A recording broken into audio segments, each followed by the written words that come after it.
Of course, I need to unplug. So for the 4 folks who can't make it today to experience the magic that is the psychology of humor, they can tune in. So what we're starting is chapter 5. Chapter 5 is simply called this: humor and cognition.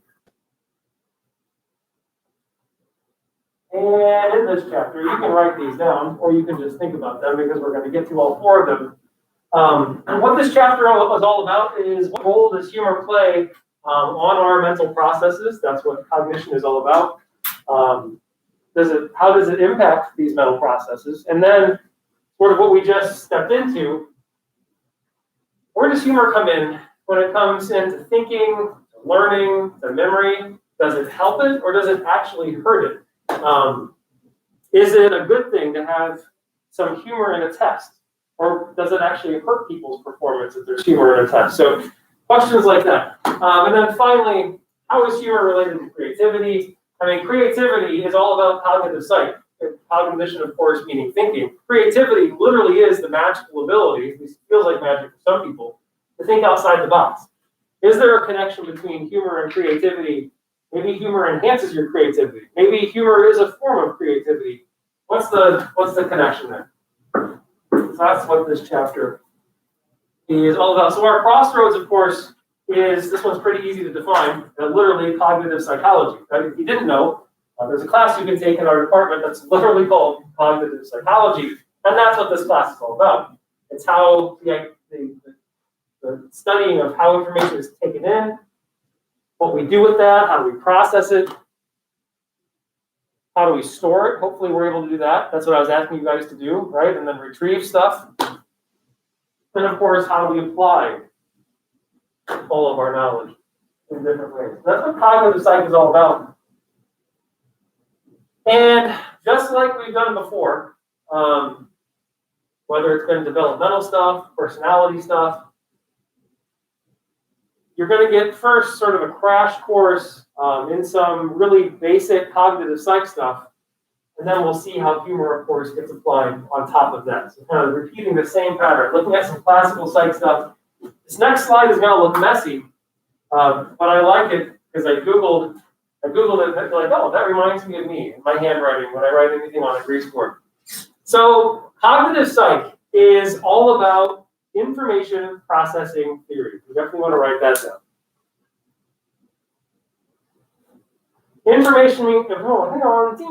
Information processing theory is the theory that helps us understand how we process information and store it and retrieve it and apply it. Very, very short definition of information processing theory, which is a nice short. The mind is analogous to a computer. That's IP theory in a nutshell. The mind is analogous to a computer. In fact, when people started working on AI, artificial intelligence, the first computers, the first calculators, cognitive psychologists were involved. Of course they were. When you're trying to make a computer or a thing that thinks, you're literally trying to reverse engineer the human brain. Cognitive psych is all about this. How is our mind like a computer? So again, this is going to be the Cliff Notes version of this. We're not going to finish it all today, but we'll at least get the basics out of the way. There are three stages, 3 steps along the way that describe what you do with the information that you receive. And you can start over here. Of course, this just says input. You don't necessarily need to write that down. But these are the 3 boxes to pay attention to. So the 3 steps along the way. The first one, I started drawing them over here too. Step number 1, we'll call it your sensory memory. Up here it says your sensory store.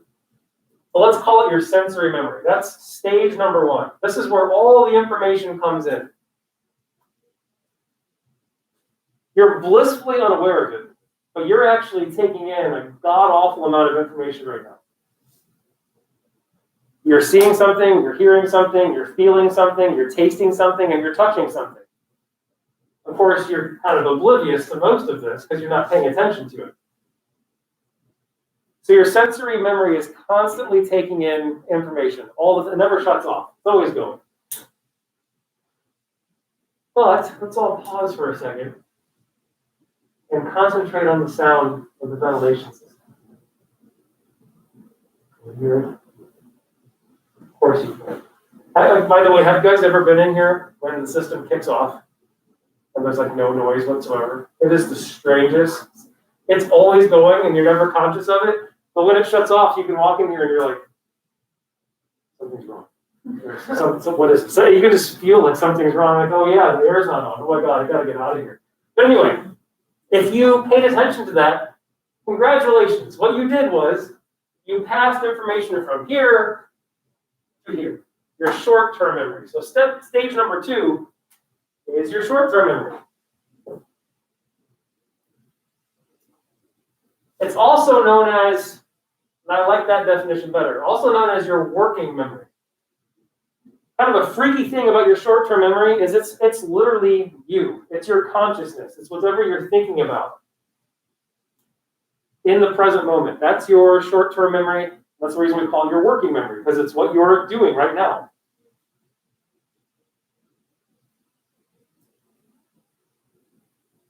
And then, of course, what's college all about? What's public education mostly about? Of course, you want to put things here in stage number 3. In fact, what I asked you to do before was, okay, here's some stuff. You were using your short-term memory when you learned about the I. You were trying to put it into your long-term memory because you knew I was going to ask you to retrieve it. If you did that successfully, there's actually a nerdy term for learning in the world of psychology. It's called encoding. That's why I wrote this over here. Encoding means you successfully, they put it right there, that you successfully passed information from one place to the next. That's all encoding means. So if you paid attention to the ventilation system, congratulations. You encoded that information from your sensory memory to your short-term memory, and then so on and so on. So encoding simply means you passed it along successfully.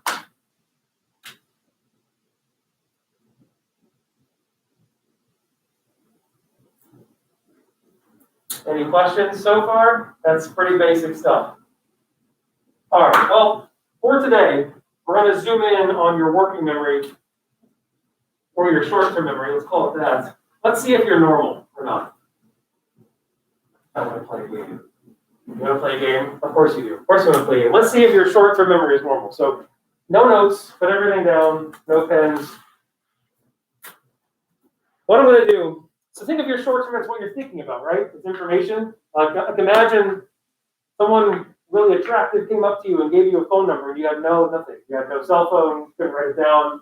All you had to do is remember it, right? You hope you can remember this information. So you're going to try to hold it, right, in your short-term memory, or at least hopefully try to pass it in your long-term memory. Well, let's test your short-term memory. Specifically, how much stuff can you keep up there at one time before stuff? Think of it as balls. How many balls can you juggle before they start losing control? I'm going to show you a series of words, and there's going to be 13 of them, actually. All I'd like you to do is just try to remember them. Try to remember as many as you can. In no particular order, by the way. And when we're done, I'm just going to ask you to write down as many as you remember. We'll see if your short-term memory is normal. All right, you ready? This is pretty straightforward. So here we go. 13 words. How many can you remember?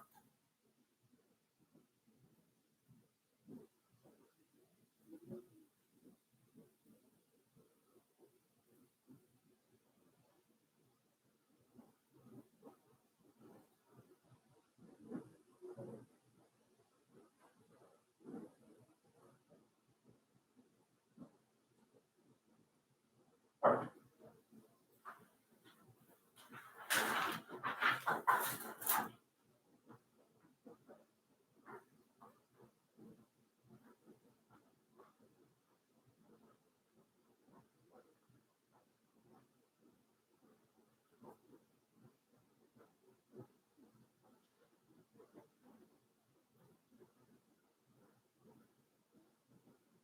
Fun thing is, a lot of times people remember words that don't even up there. Oh.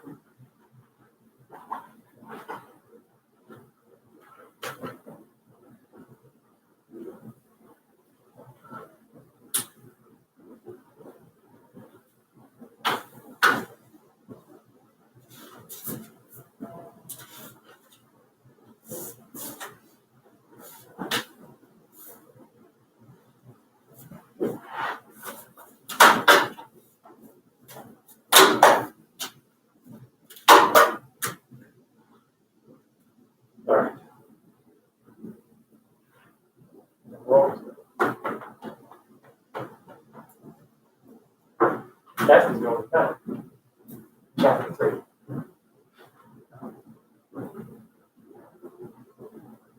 What is that?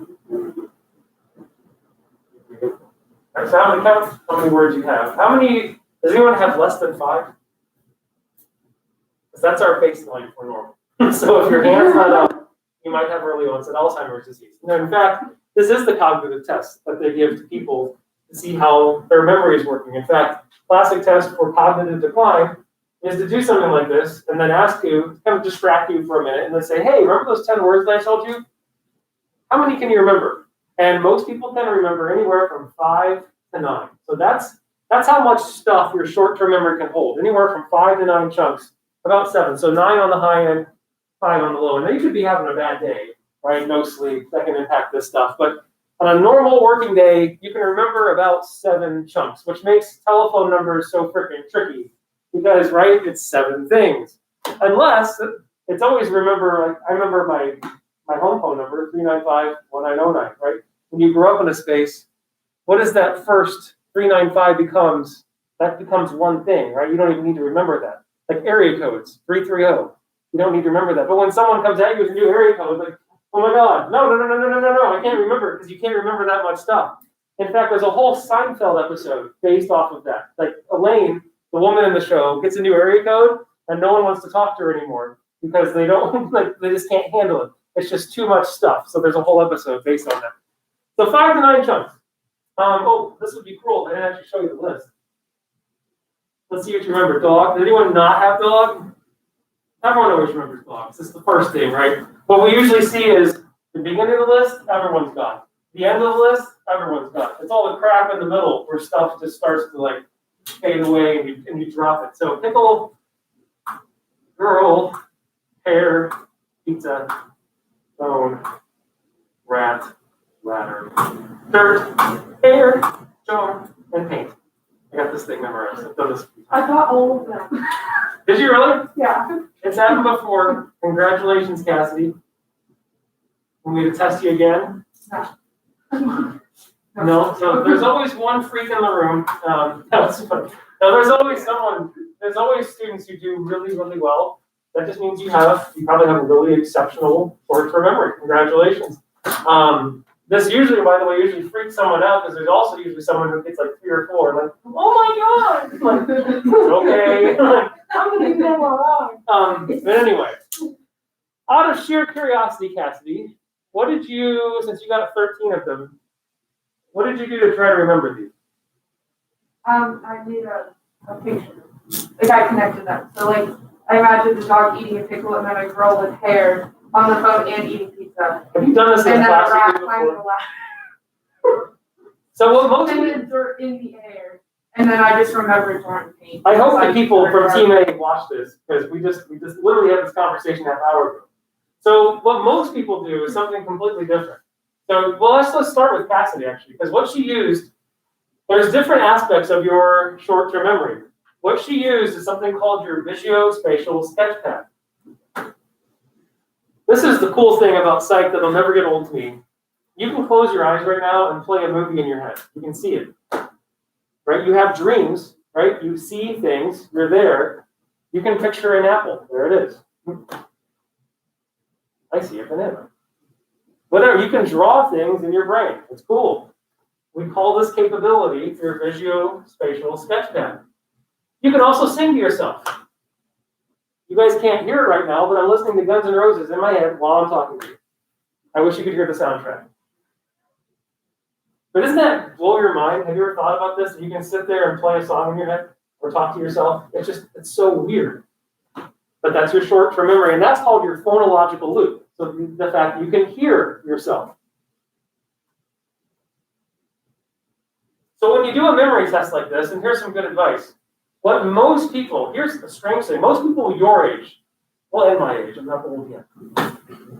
But most people before the age of 65, when they're asked to remember something like this, or like if their wife says something like go to the store and buy this, and they don't have a list, right? What do? Well, they go to the store and like, hey, milk, eggs, bread, bananas, milk, eggs. eggs, bread, bananas, milk. Like they're saying it again and again in their head. That's your phonological loop. That's exactly what most people do when they try to remember a list like this. Like they see it and they're like, dog pickle here, dog pickle here, rat, dog pickle here, rat, ladder, and they're trying to, but eventually you drop some bowls because you can only hold 5 to 9 chunks. At about 7 or 8, your list is going to start falling apart. It's just impossible, Mr. Cassidy. Now, Cassidy actually didn't do that. She did something that, now this is the weird thing, maybe you're actually 70 years old, Cassidy. I might be. I teach the adulthood and aging class here too, and except for COVID, there's usually some older people from Copeland Oaks who take that class because they're interested in getting older. And I'll never forget a guy named Pete. He was an ex-pilot, and he was about 73 years old. He was taking the class, and we did this, a test just like this, and everyone in the class got like 7 or 8, except for Pete. Pete got all of them. Just like, I'm like, Pete, that's awesome. And he literally said out loud what I was about to teach them was that older people, 70, 65 and up, they switch. They don't do the phonological loop. They actually use the visuospatial sketch pad, and they always outperform their younger counterparts. It's the superior way of remembering things. Cassidy just did it naturally. And I asked Pete, I said, Pete, what'd you do? And he said, well, I knew you were going to give me a list. So what I did first is I just pictured in my mind a blank canvas. That's it. It's a blank piece of paper. And as we went, first I saw a dog. Then I put a pickle in the dog's mouth. The dog was wearing a wig of long hair. Behind the dog was a girl eating a piece of pizza while talking on the phone, and she had a rat on top of her head. He kept putting the things in the picture. And then when I said, remember the words, he didn't have to remember 13 things. He had to remember one thing. And that one thing was the picture. And then he just had to write down what he saw in the picture. Isn't that crazy? It's weird. So congratulations, Cassidy. You're the first 20-year-old or whatever you are that I've known. You're like a 70-year-old mind. Congratulations. I don't know if this is a good thing or a bad thing. So the third part of your short-term memory is called your episodic buffer. This is what all of you tried to use about 10 minutes ago. Your episodic buffer is the part of your short-term memory that runs back into your long-term memory and tries to retrieve memories, and then brings it back into your short-term memory. Literally like the cartoon. Like, remember something. A little man runs to the warehouse, looks it up, brings back the file, and says, here, your episodic buffer.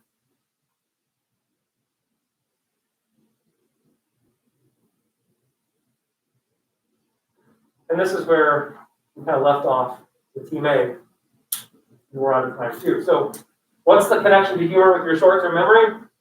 Well, this is where all the magic happens. This is literally, your short-term memory is where incongruity occurs.